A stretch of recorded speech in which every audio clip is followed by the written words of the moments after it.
Another question is the difference between a porcelain crown and veneer and a Bioclear restoration. Well, that's a great question. Before we talk about the difference between Bioclear and a ceramic crown or a ceramic veneer, let's talk about what a ceramic crown and veneer is.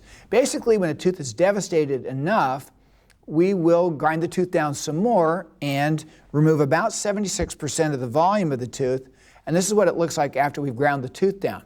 We have to eliminate everything in what's called the path of insertion. So the limitation of all these ceramics is they don't go around the tooth. So we basically make a little teepee out of the tooth, and then we put some cement in the crown, and then the crown is cemented in.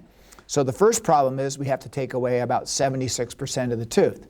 Now, if the tooth is devastated, that's one thing. But if the tooth is essentially healthy, it's always kind of a hard call. None of us like to grind these teeth down, but it's all we had. We never trusted bonding, so we've all had to grind a lot of healthy teeth down to make room for the porcelain. And that's what we did before we had the Bioclear method. The second thing that happens when you reduce a crown, and it's about 76% for a conservative crown. We see crowns that are teeth that are prepared a lot more aggressively than this, but this is a conservative porcelain crown preparation.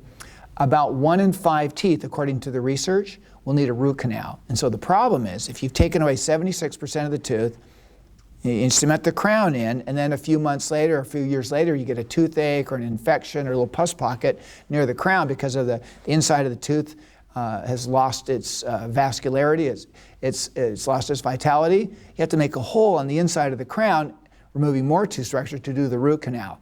And then your chance of having the whole complex snap off becomes high. So crowns are great, but the problem is we're over-reliant on these because we've never trusted bonding. So now we have the ability to do the Bioclear method. So instead of grinding the tooth down, we simply slide the little forms around the teeth, inject the molten white material around the tooth as the matrix has been slid under the gum line, and rejuvenate the tooth without having to reduce very much tooth structure, sometimes no tooth structure at all.